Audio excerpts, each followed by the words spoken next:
Pemirsa, proyek pengembangan kawasan Mandalika disebut meninggalkan utang menggunung. Tak hanya itu, kawasan Mandalika juga disebut minim pemasukan di tengah besarnya beban pengelolaan yang dikeluarkan. Proyek pengembangan kawasan Mandalika disebut meninggalkan utang yang menggunung.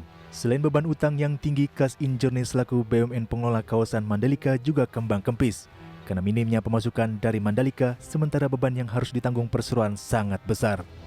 Terkait hal tersebut, Direktur Utama Injourney Doni Oskaria mengatakan, secara umum utang yang membengkak tersebut terbagi menjadi dua, yakni utang jangka pendek sebesar 1,2 triliun rupiah dan utang jangka panjang 3,4 triliun rupiah. Belum lagi Injourney juga harus menanggung beban berat dari pengelolaan Mandalika, mulai dari beban bunga pinjaman, pemeliharaan, hingga penyusutan aset. Itu waktu kita mengambil alih Mandalika, itu posisinya adalah mereka mempunyai short term liabilities 1,2 triliun. Mereka mempunyai long term liabilities 3,4 triliun. Dengan sumber repayment capacity hanya dari Nusa Dua.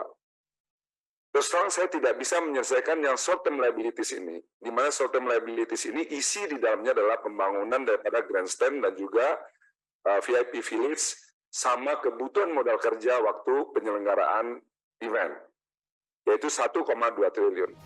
Adapun pengembangan kawasan Mandalika termasuk di dalamnya sirkuit Mandalika yang dibangun dan dikelola oleh PT Pengembangan Pariwisata Indonesia atau Indonesia Tourism Development Corporation yang tak lain adalah anak usaha Injourney. Dari Jakarta, Tim Liputan IDX Channel.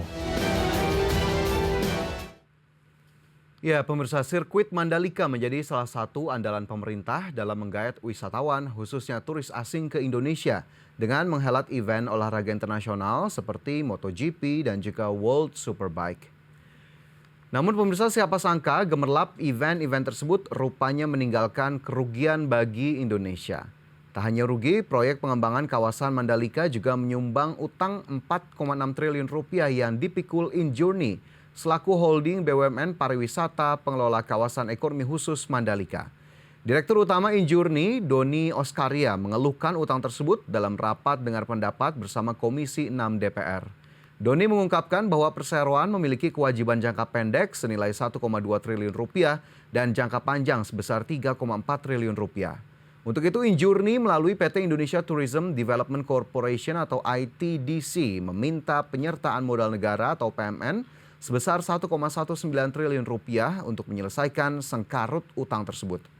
Meski terbebani dengan utang dan kerugian, ITDC sebagai member holding dari Injourney tetap berkomitmen untuk membangun kawasan ekonomi khusus Mandalika.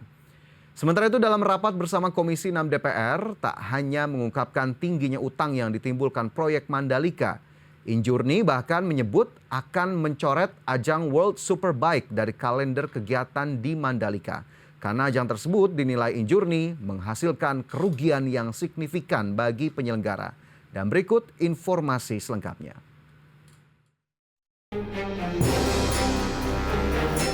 Holding BUMN Pariwisata Injourney berencana menghapus penyelenggaraan World Superbike dari sirkuit Mandalika karena menyebabkan kerugian hingga 100 miliar rupiah. Direktur Utama Injourney Doni Oskaria mengatakan, kerugian terbesar sirkuit Mandalika berasal dari penyelenggaraan World Superbike. Ajang ini dinilai tidak menarik bagi investor untuk masuk menjadi sponsor. Yang pertama, kerugian tahun lalu yang terbesar itu sebetulnya dari WSBK, Pak, bukan dari MotoGP. MotoGP dia bisa melakukan biaya operasionalnya tertutup, tetapi yang WSBK ini menunjukkan kerugian. Sehingga apa yang kami lakukan adalah kami akan melakukan renegosiasi untuk menghilangkan WSBK ini. Sehingga nanti WSBK-nya akan turun, akan kita hilangkan sehingga tidak muncul biaya di dalam penyelenggaraan WSBK yang itu sebetulnya eventnya tidak menarik crowd dan tidak menarik juga sales sponsorship. Ini berdampak 100 miliar penurunan daripada kerugian kita. Menurut manajemen Injourney, jika nantinya penyelenggaraan World Superbike di Mandalika dihilangkan, maka bisa membantu menurunkan beban perusahaan hingga 100 miliar rupiah, sehingga kerugian yang ditimbulkan tidak makin besar tiap tahunnya, dibandingkan bila event tersebut dipertahankan. Selain event World Superbike, Injourney menyebutkan kerugian perusahaan juga disumbang dari penyelenggaraan MotoGP. Penyebabnya karena pemasukan dari iklan yang lebih kecil dibandingkan biaya operasionalnya. Dari Jakarta, Tim Liputan IDX Channel. Ya, terkait rencana pencoretan ajang World Superbike dari Mandalika, Menteri Pariwisata dan Ekonomi Kreatif Sandiaga Uno meminta PT Aviasi Pariwisata Indonesia atau Injourney melakukan kajian menyeluruh terkait rencana penghapusan ajang balap motor World Superbike di sirkuit Mandalika. Ya, Menparekraf Sandiaga justru menilai dengan event yang lebih banyak di Mandalika, Mandalika diharapkan tumbuh dan berkembang. Sementara terkait kerugian yang diderita penyelenggara, Menparekraf menyebut hal ini sebenarnya dapat diminimalisir dengan penghitungan secara tepat. Di saat yang sama, ia pun mendorong Indonesia tak hanya bergantung pada ajang balap internasional seperti World Superbike dan MotoGP. Sementara itu sebelumnya pemirsa PT Pengembangan Pariwisata Indonesia atau ITDC sebagai member holding dari Injourney mengklaim event MotoGP yang juga diadakan di Mandalika telah membawa dampak ekonomi yang signifikan. Direktur Utama ITDC Ari Respati mengungkap multiplier effect dari event MotoGP Mandalika di tahun 2022 lalu bagi masyarakat dibuktikan melalui besarnya dampak ekonomi bagi NTB dan Indonesia pada umumnya.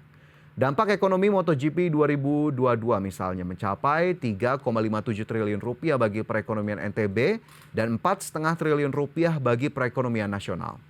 Tak hanya itu, event MotoGP Mandalika 2022 mencatat jumlah penonton mencapai 102.801 orang dengan serapan tenaga kerja 4.600 orang dan belanja penonton yang diprediksi 545,22 miliar rupiah.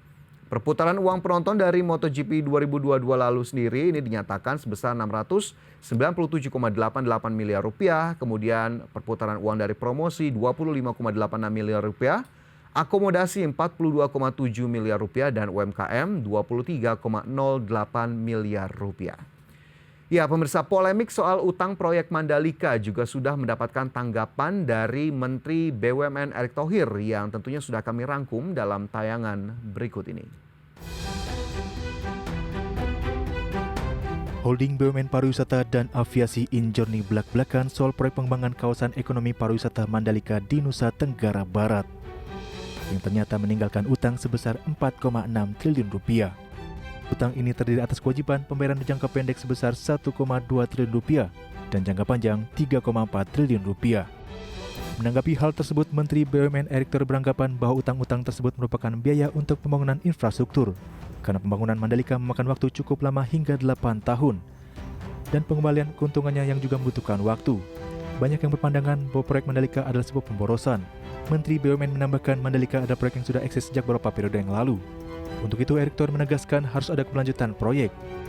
Bahkan ia memandang proyek Mandalika juga menghasilkan beberapa infrastruktur yang bermanfaat, seperti bandara hingga jalan raya. Dari Jakarta, Tim Liputan IDX. Ya, tak hanya soal utang, Menteri BUMN Erick Thohir juga menyebut akan melaksanakan perundingan ulang terhadap sebagian event di Mandalika jika memang memberatkan Indonesia sebagai penyelenggara. Sementara itu menanggapi sorotan utang proyek Mandalika, tenaga ahli utama kantor staf presiden Helson Siagian mengatakan pembangunan dan pengembangan sirkuit Mandalika di Nusa Tenggara Barat merupakan investasi jangka panjang untuk mewujudkan pembangunan yang merata dan Indonesia sentris. Helson menegaskan pemanfaatan sirkuit Mandalika sebagai tempat gelaran balapan berskala internasional yakni MotoGP, World Superbike dan juga Asian Talent Cup telah menciptakan multiplier effect yang besar dan berkelanjutan. Ia mengklaim kesuksesan event World Superbike 2023 lalu yang memberikan dampak hingga 5 triliun rupiah terhadap ekosistem pergerakan ekonomi di Indonesia. Kantor Staf Presiden atau KSP bahkan meyakini dalam beberapa tahun ke depan, dampak pengembangan sirkuit Mandalika akan lebih besar dan menguatkan NTB sebagai salah satu destinasi pariwisata super prioritas yang berkelanjutan. Sementara itu di tengah sengkarut polemik utang Mandalika, Gubernur Nusa Tenggara Barat Zulkifli Mansyah muncul ke permukaan dan menyatakan siap mengambil alih pengelolaan sirkuit Mandalika dari Injourney yang terlilit utang. Gubernur NTB menyebut kegiatan olahraga tidak selalu menguntungkan saat pertama kali dihelat karena sponsor yang cenderung terbatas, bahkan banyak penyelenggara yang merugi.